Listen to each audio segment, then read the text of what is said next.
फिर्यादी सिद्धेश्वर राजशेखर बागदुरे राहणार 37 घर नंबर 814 उत्तर कसबा पाळीवेस सोलापूर व घटनेतील आरोपी राहुल उर्फ संतोष कुमार चंद्रशेखर बागदुरे यांच्यामध्ये असलेल्या वडिलोपार्जित जागेच्या वहिवाटीवरून न्यायालयात प्रकरण न्यायप्रविष्ट आहे। या प्रकरणाचा निकाल अद्याप न्यायालयात लागला नसल्याने सिद्धेश्वर राजशेखर बागदुरे आणि राहुल उर्फ संतोष कुमार चंद्रशेखर बागदुरे यांच्यात सातत्याने शाब्दिक वाद होत असतात। या वादातूनच आरोपी राहुल उर्फ संतोष कुमार चंद्रशेखर बागदुरे यांनी फिर्यादी सिद्धेश्वर बागदुरे यांच्यावर आणि त्यांच्या आईवर प्राणघातक हल्ला केला। मंगळवारी फिर्यादी हे कलाविहार प्रिंटिंग प्रेस येथे असताना आरोपी संतोष कुमार हा त्या ठिकाणी आला आणि त्याने पूर्वीच्या प्रकरणावरून सिद्धेश्वर यांच्यासोबत शाब्दिक वाद घातला। यावेळी फिर्यादी सिद्धेश्वर व त्यांचे मित्र गोपाळ नंदकिशोर गायकवाड यांनी त्यांच्या ऑफिसमध्ये वाद घालू नका असे म्हणाले असता आरोपी संतोष कुमार यांनी फिर्यादी सिद्धेश्वर यांना तू बाहेर चल तुला हिसका दाखवतो अशी धमकी दिली।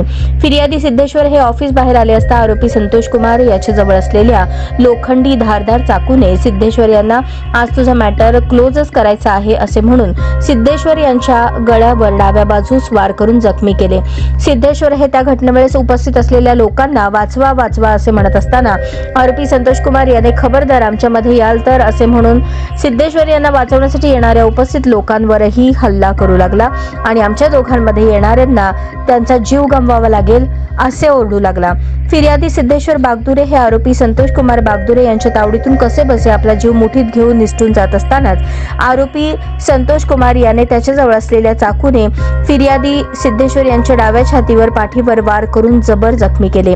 या घटनेबाबत सिद्धेश्वर राजशेखर बागदुरे यांनी फौजा चौडी पोलीस ठाण्यात दाखल केलेल्या तक्रारीवरून पोलिसांनी संतोष कुमार चंद्रशेखर बागदुरे याच्या विरोधात फौजा चौडी पोलीस ठाण्यात भारतीय न्याय संहिता कलम 109 351 2 3 सह महाराष्ट्र पोलीस कायदा कलम 37(1) 3 135 फौजदारी कायदा 1932 चे कलम 7 प्रमाणे गुन्हा दाखल केला आहे आणि आरोपीस अटक केली। पोलिसांनी आरोपीस न्यायालयात हजर केले असता आरोपी संतोष कुमार यास 1 दिवसाची पोलीस कोठडी देण्याचे आदेश देण्यात आले।